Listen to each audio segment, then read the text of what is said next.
The morning sun in Lagos had a peculiar habit of finding its way into every corner of the Johnson apartment, as if it came bearing witness to their daily lives. On this particular Tuesday morning, the golden rays poured through the bedroom window and landed squarely on Chioma's face, but she didn't stir. She lay rigid on her side of the bed, her face squeezed tight like someone who had bitten into something bitter. On the other side of the bed, Chidi was already awake, scrolling mindlessly through his phone. He had been watching her eyelashes flutter since dawn, but he pretended not to notice. For 4 days now, they hadn't spoken a single word to each other. Not one. This was the longest silence in their 7-year marriage, and even their neighbors in the apartment building had started to whisper. They still shared the same bed, though if you looked at them from above, you would swear someone had drawn an invisible boundary line down the middle with a warning sign, "Cross at your own risk." It all started over something ridiculously small, the way most great wars do. Chioma had accused Chidi of using her expensive hair cream, the imported one she had specially ordered online. Chidi insisted he had his own grooming products and didn't need to touch her things. She countered that his pomade had finished 2 weeks ago, and she knew because she had been counting. He said she was monitoring his belongings like an auditor examining suspicious accounts. She told him if he wanted to shine like a celebrity, he should buy his own products. He replied that he didn't want to shine anywhere near her attitude anyway. And just like that, the Cold War erupted. Their home transformed into a silent battlefield. When Chioma cooked, she made sure every pot lid clanged loud enough to be heard in the next room. When Chidi entered a space, he would clear his throat dramatically and exit as if the air had become toxic. Since they refused to communicate directly, their niece Ngozi, a 22-year-old medical student staying with them, became the unfortunate messenger caught in the crossfire. "Ngozi, tell your uncle that dinner is ready," Chioma would announce without raising her head from her phone. Ngozi would sigh heavily, walk to the living room, and deliver the message. "Uncle Chidi, Auntie says dinner is ready." "Tell her I'm not hungry," Chidi would respond, his eyes glued to a newspaper he hadn't even opened properly. Ngozi would trudge back like a referee in a match nobody could win. "Auntie, Uncle says he's not hungry." "Then tell him the food will get cold." "That's his problem, not mine," Chioma would snap, flipping her braids dramatically over her shoulder. One evening, Ngozi reached her breaking point. "Both of you should please just send text messages to each other. I cannot continue being your personal messenger service. I have exams to study for." Chidi hissed under his breath. Young people these days have no respect for their elders. Does she know she's speaking to her uncle? Chioma clapped her hands together mockingly. Elders who can't talk to their own wives. Better keep your elderliness to yourself, I beg you. The entire apartment vibrated with unspoken tension. Even their ceiling fans seemed to protest, making strange grinding noises as if exhausted by their stubbornness. Their neighbor, Mr. Okafor, an elderly man with gray hair and an unfortunate habit of minding everyone's business, had started asking probing questions. One afternoon, he knocked on their door wearing his trademark smile. "Good afternoon, Chidi. How is your lovely wife?" Chidi adjusted his reading glasses carefully. "She's fine, sir." From the kitchen, Chioma's voice rang out sharply. "Tell him I'm perfectly fine on my own. Thank you very much." Mr. Okafor chuckled and shook his head knowingly. "You young people should be careful. 2 stubborn goats cannot drink from the same stream peacefully.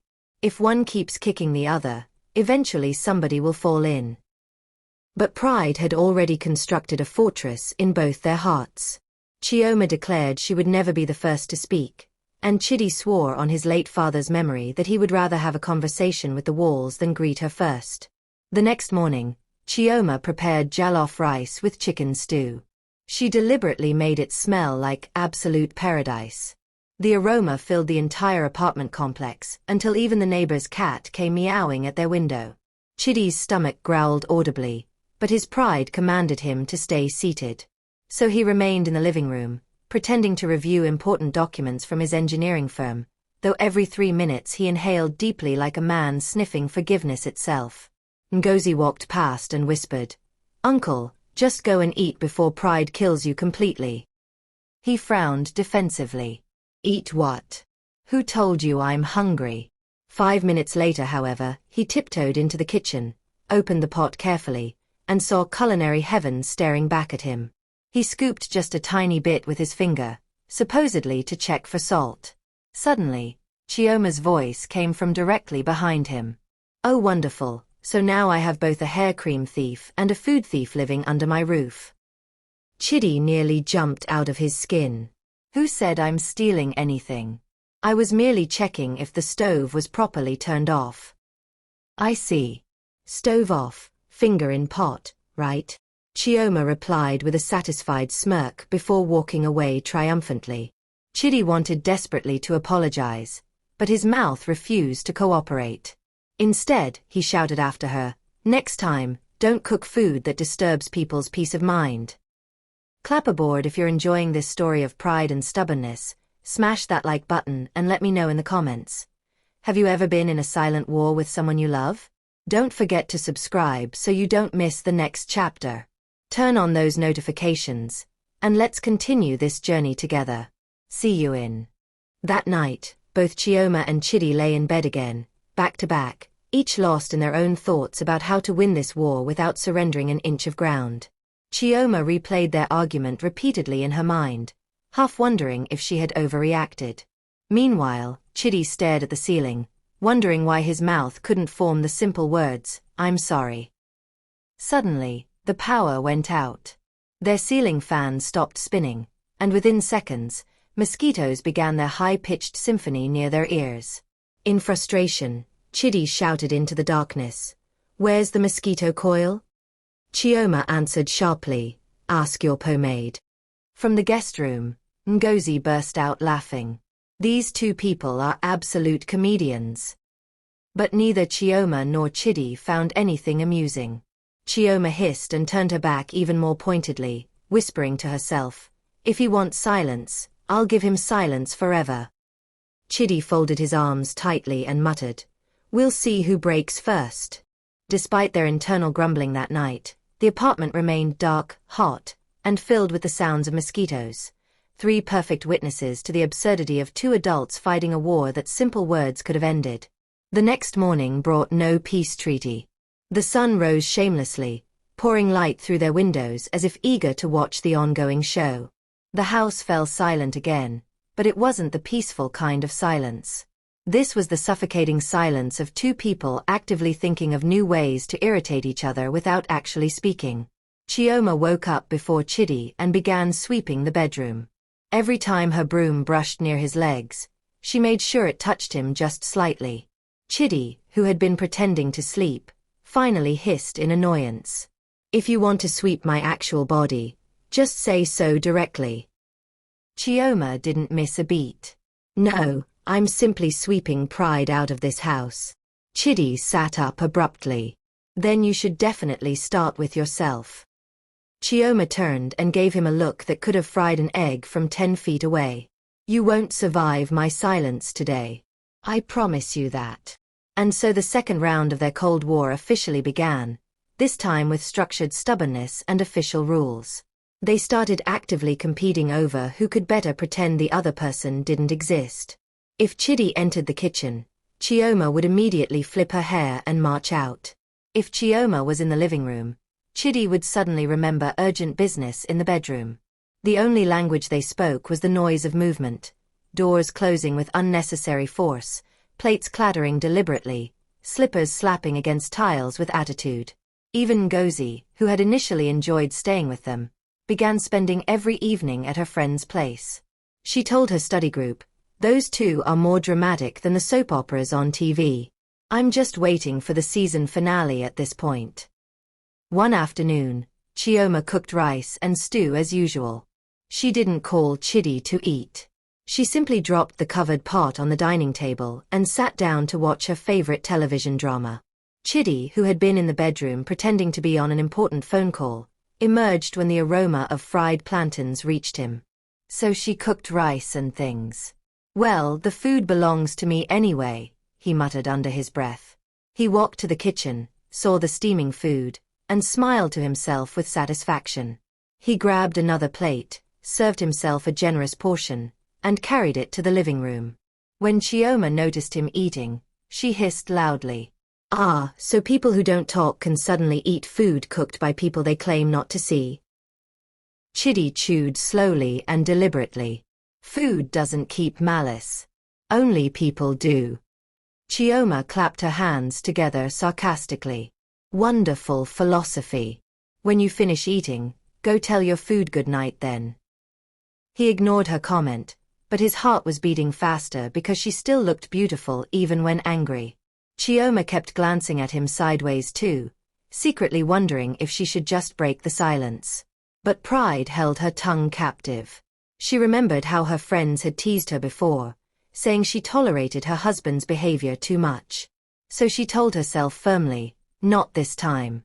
This time I'll stand my ground." Later that night, something amusing happened. Chidi, forgetting momentarily that they were in the middle of a cold war, shouted from the bedroom, "Chioma, where's my work tablet?" From the kitchen, Chioma shouted back automatically, "Ask your maid."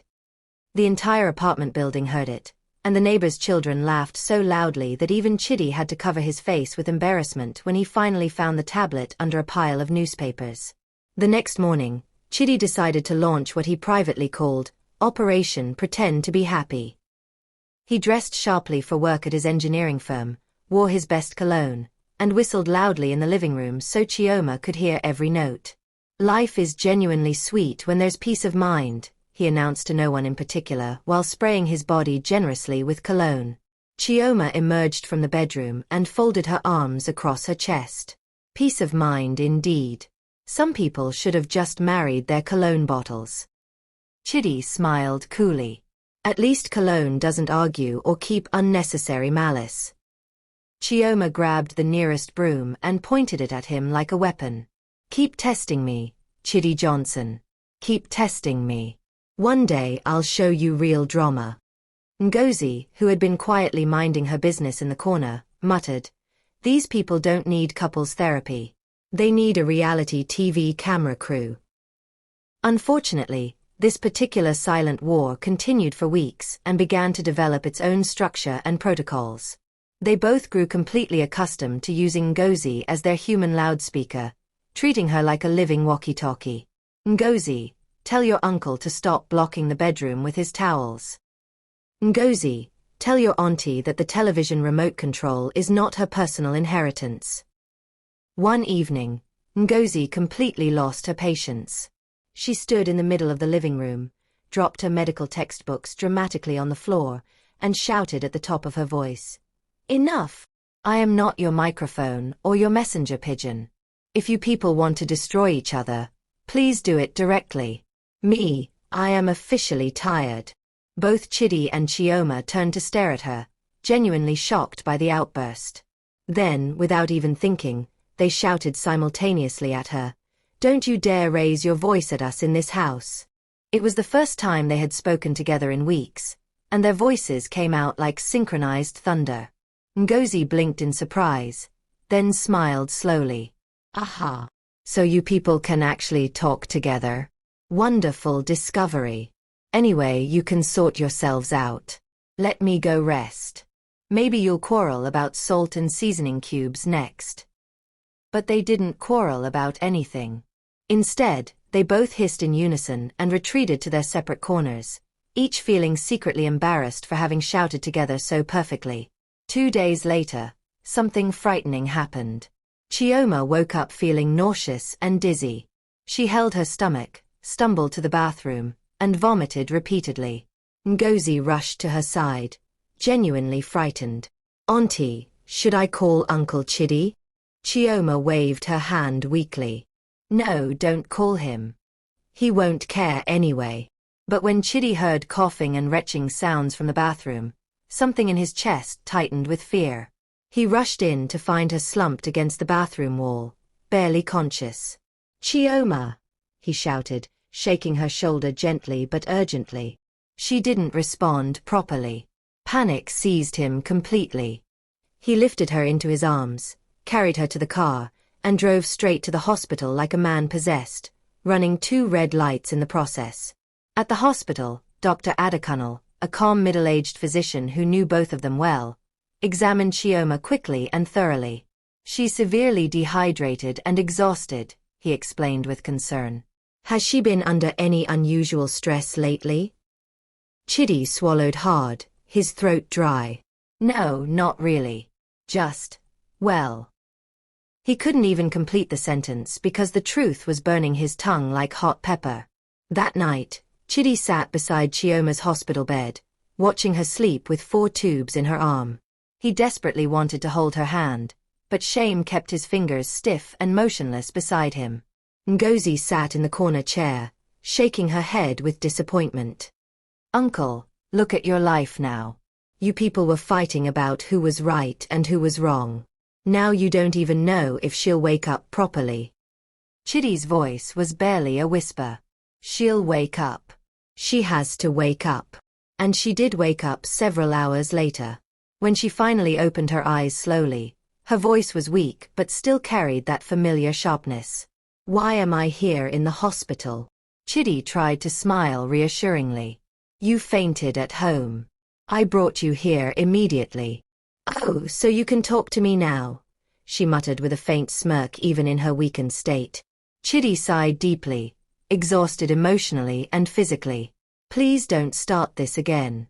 Not here." Chioma turned her face toward the wall. "Then keep your words to yourself. I'm too tired for this." And just like that, even in a hospital bed, the silence threatened to start again. Why? Because they were both owners of stubborn hearts that loved each other deeply but somehow didn't know how to say the simple words, "I'm sorry." That night, Chidi sat alone in the hospital corridor under the fluorescent lights, staring into empty space and whispering, "God, is this what pride does to people? Does it really destroy everything?" Nobody answered him except the echo of his own thoughts. Chioma returned home from the hospital 3 days later, still weak but with that familiar fire in her eyes. The moment Chidi parked the car in front of their apartment building, she stepped out slowly with her bag and walked straight inside without uttering a single word. He followed behind like a man being dragged by his own shadow. The neighbors who witnessed their arrival whispered among themselves. "Maybe they've finally settled their differences," one suggested hopefully. But no, the war had merely changed its uniform and strategy. Inside the apartment, Chioma sat on the bed and said flatly, "You can put my bag there." Chidi obeyed silently but muttered under his breath, "Hospital taught you absolutely nothing." She heard him clearly and her eyes flashed. "What did you just say?" "I said the bag is quite heavy," he lied quickly. But Chioma fired back, "You should check your pride next time. That's what's actually heavy around here." And just like that, another chapter of silence was reborn, freshly pressed and ready to wear like an uncomfortable uniform. The situation deteriorated so badly that it began affecting Chidi's work performance at the engineering firm. He started forgetting important details and missing deadlines. His supervisor, Mr. Adewale, called him into the office one morning. "Chidi, what's going on with you lately? You used to be sharp and reliable, but now you're making mistakes like an inexperienced intern. The structural analysis for the Johnson project was completely wrong." "I'm very sorry, sir," Chidi replied quietly, his mind elsewhere. Sorry doesn't fix missing calculations that could have caused a building disaster. If not for Ibrahim who double-checked your work, we would have had a serious problem on our hands. Chidi apologized again, but his mind wasn't in that office. It was wandering back home to Chioma, to the way she had fainted, to how terrifyingly close he had come to losing her forever. Meanwhile, back at their apartment, Ngozi was desperately trying to create opportunities for peace. She would purposely start random conversations in front of both of them, hoping one would respond and the other would naturally follow. But it never worked according to plan. One evening, she announced loudly to the room, "You know, I read in my medical textbook that couples who maintain prolonged silence can actually develop serious heart problems and depression." Chioma replied without looking up from her phone, "Then he should check his heart. Mine is perfectly fine." Chidi coughed deliberately. "My heart is completely fine." She's the one who was sick in this house. What did you just say? Chioma snapped, sitting up straight. But Chidi simply coughed again and walked out of the room calmly. Ngozi dropped her spoon dramatically on her plate. Even the United Nations peacekeeping force cannot fix you too. And it was absolutely true. By this point, the couple had both earned advanced degrees in the art of malice, and they were constantly displaying their expertise at every opportunity. They no longer prayed together, ate together, or watched television together. Their home became so unnaturally quiet that even their wall clock sounded like a talking drum in the silence. Then one Friday afternoon, Chioma received a call from Port Harcourt. Her cousin was getting married and desperately needed her to come early to help with wedding preparations. She hesitated initially, but then thought maybe some physical distance would help her breathe easier. So she informed Chidi she was traveling. He simply nodded without any visible emotion or eye contact. Have a safe journey. She wanted desperately to ask, will you miss me even a little? But pride swallowed those words completely, so she left just like that. 3 days later, Chioma was already in Port Harcourt, surrounded by excited relatives and wedding chaos. She began to relax somewhat, helping with decorations and gossiping with cousins she hadn't seen in years. But deep inside, something still felt heavy in her chest. It was as if her heart was carrying around unspoken words that were weighing her down. Back in Lagos, Chidi came home one evening to find the apartment unbearably quiet. He missed her presence, missed even her nagging, though he would never admit it out loud. He ate alone, washed his own plate for the first time in years, and even scolded himself audibly. Look at your life now, Chidi. You can't even find your own socks without her. The next morning, Chidi was at his office when his phone rang urgently. It was Mr. Okafor, their elderly neighbor.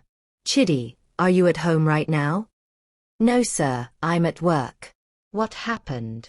There's a fire. Your apartment is on fire. The storage room is burning. Chidi dropped his phone and ran to his car immediately, his heart pounding violently. When he arrived, thick black smoke was rising like an angry cloud above the building. Neighbors were already running with buckets of water, shouting instructions to each other. The fire had started from an electrical fault near their storage room where they kept old documents and household items. By the time they managed to extinguish the flames, parts of the ceiling had collapsed, and many of Chioma's precious belongings were destroyed. Her certificates from university, her favorite handbag, several of her clothes. Chidi stood there breathing heavily, covered in sweat and ash. Through the smoke and destruction, the only thing he could see clearly was Chioma's green headscarf, half burned on the floor. His chest tightened painfully with realization.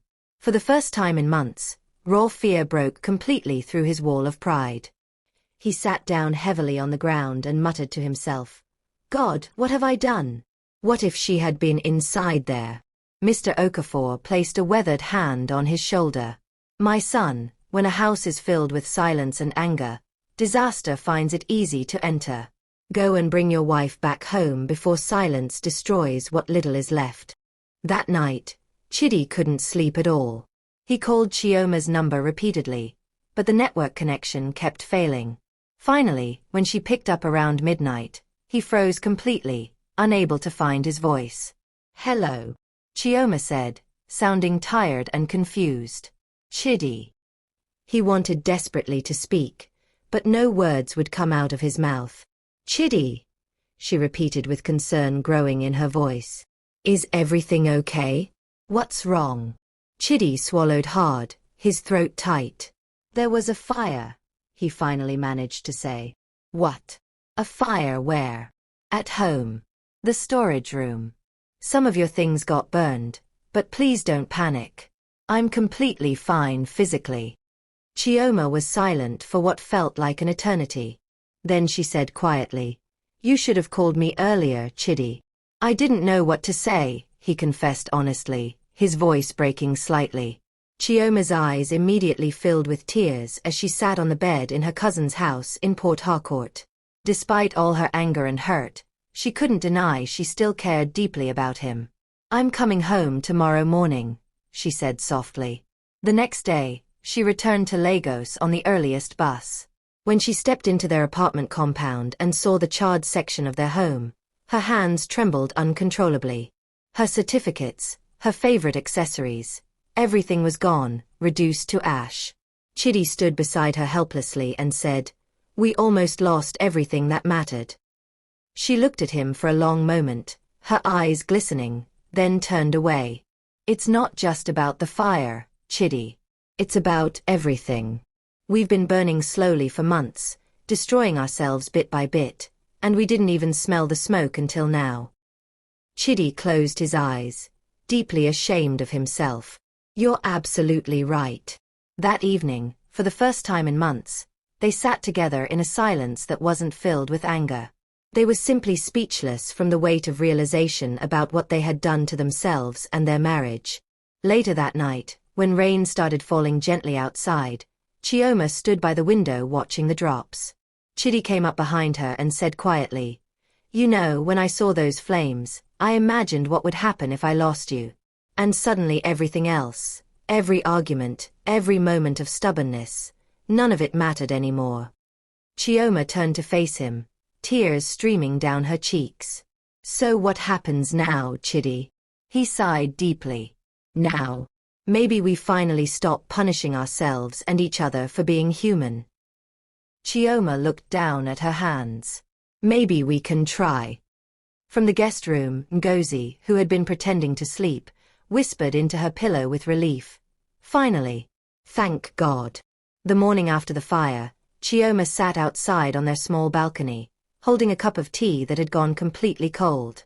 She wasn't drinking it, just staring into it as if it might reveal answers to questions she didn't know how to ask. Chidi came out quietly, still in his pajamas. He stood by the doorway for several moments, watching her.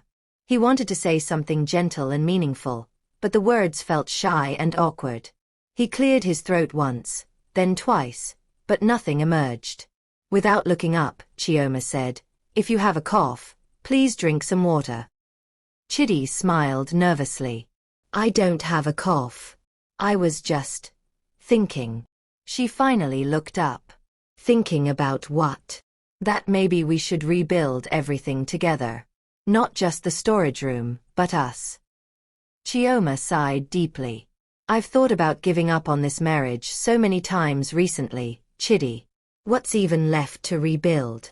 Chidi walked closer and sat beside her, rubbing his palms together nervously. "You know, I've never been this scared in my entire life. When I saw that fire, I saw my future.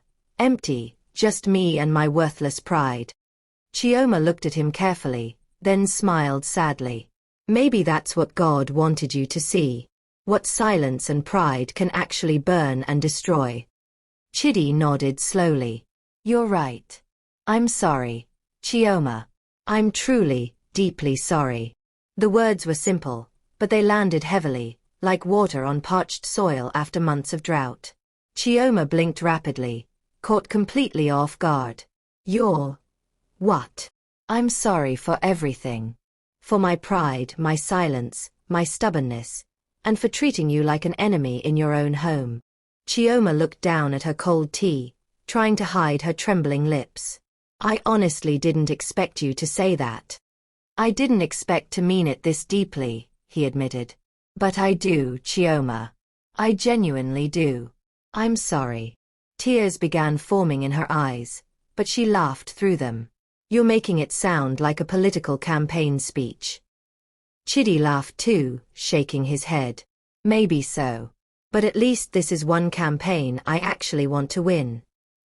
1 week later, Dr. Adekunle came to their apartment for a follow-up check on Chioma. "Mr. and Mrs. Johnson," he greeted warmly as he entered. "How is the peace conference progressing?" Chioma smiled genuinely for the first time in weeks. "We're still negotiating terms, Doctor." Dr. Adekunle laughed heartily. "Excellent. At least you're both talking now. Remember, silence is wonderful for meditation, but absolutely terrible for marriage." He checked Chioma's blood pressure, took her temperature, and frowned slightly. You've been feeling unusually tired lately, correct?" Chioma nodded. Yes, doctor. I'm constantly exhausted. I assumed it was just stress from everything. Stress, yes, he said slowly. But possibly something more. Let's run one quick test. I want to be absolutely certain about something. 2 days later, Chioma and Chidi went together to the clinic for the test results. They sat side by side in the waiting room, awkward but united for the first time in months. Dr. Adekunle adjusted his glasses, smiled warmly, and said, "Congratulations, Chioma. You're approximately 8 weeks pregnant." For exactly 5 seconds, both of them sat frozen in complete shock. Pregnant? Chioma repeated in disbelief. Yes. And you're actually very fortunate. The severe stress you've been experiencing lately could have caused serious complications for both you and the baby. Chidi's mouth opened and closed repeatedly like a fish. Doctor, you mean even after all that fighting and silence? Dr. Adekunle nodded wisely. Life works quietly and mysteriously. Perhaps this is your second chance from above. Chioma turned to Chidi with tears streaming down her face. All this time I was carrying a precious life, and we were fighting over hair cream and pride. Chidi covered his face with both hands, his shoulders shaking. God, please forgive us both. Dr. Adekunle smiled gently. Now you understand. Malice and pride don't just kill love and joy. They can destroy blessings before they're even fully born. You both must learn this lesson. When pride enters a marriage, peace immediately packs its bags and leaves. They both nodded silently, holding hands for the first time in months. That night, Chioma sat on their bed, gently touching her stomach with wonder. Chidi entered, stood by the door uncertainly for a moment, then knelt beside her. Chioma, I want to become a better husband. Not the kind who wins every argument, but the kind who protects peace in our home. Chioma smiled through fresh tears. And I'll try my best to be a wife who listens more carefully and shouts less frequently. Chidi chuckled softly. Even if I accidentally use your hair cream again? Chioma playfully hit him with a pillow. Please, Chidi Johnson, just buy your own products. They both laughed until their sides ached with joy.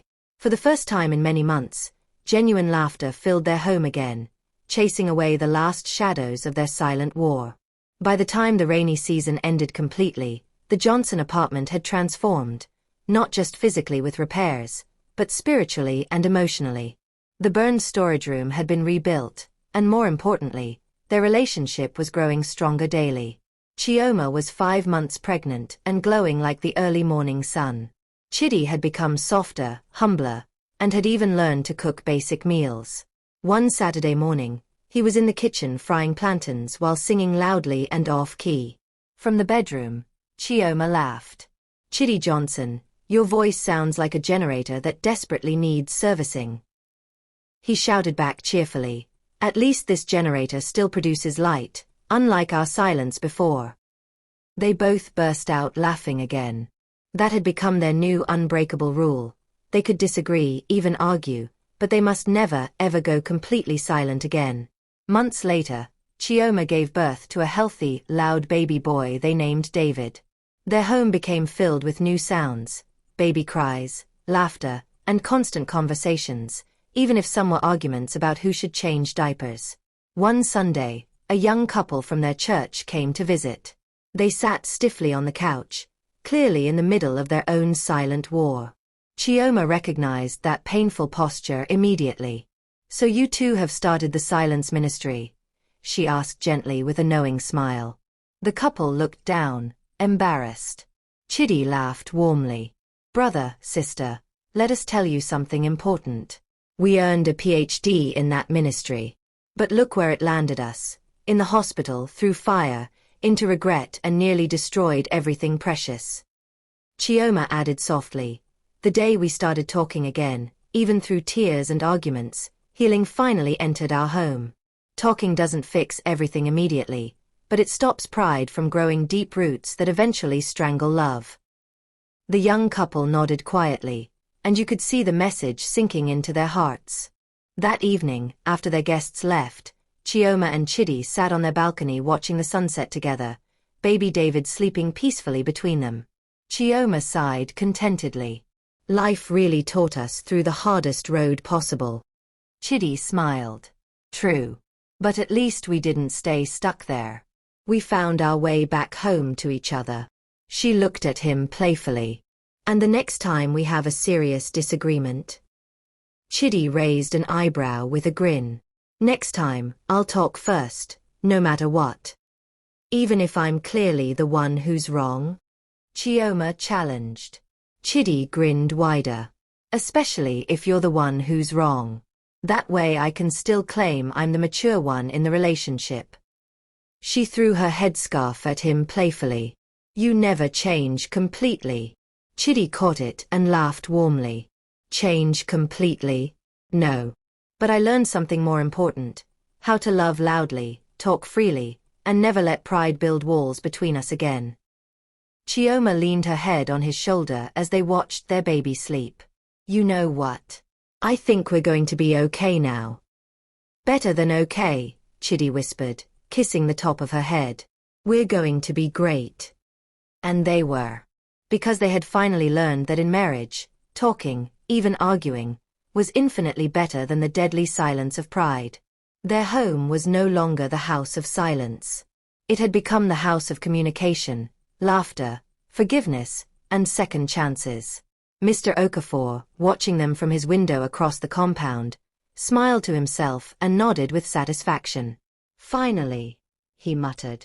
Those two stubborn goats learned to drink from the same pot after all.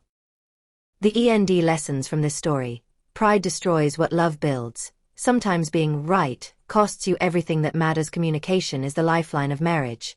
Silence might feel powerful, but it's actually poisonous. Small issues become big wars.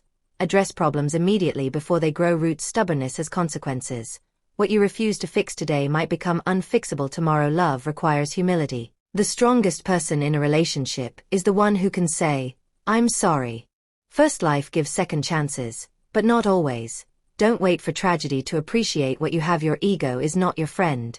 Pride makes you sleep beside someone while feeling completely alone. Clapperboard. Final call to action. Thank you so much for journeying with Chioma and Chidi through their story of pride, silence, fire, and redemption. If this story touched your heart or taught you something valuable, thumbs up, smash that like button right now. Speech balloon, comment below. What was your biggest takeaway from this story? Have you ever experienced a silent war in your relationship? Share your story. Counterclockwise arrows button. Share this video with someone who needs to hear this message. It might save their relationship. Bell. Subscribe to this channel and turn on all notifications so you never miss our powerful stories. White medium star. Join our community of people committed to better relationships and communication. Your support means everything. Every like, comment, and share helps us reach more people with these life-changing messages. What story should we tell next? Drop your suggestions in the comments. Until the next story, remember: love loudly, talk freely, and never let pride build walls in your home. God bless you, and see you in the next video. 2 hearts.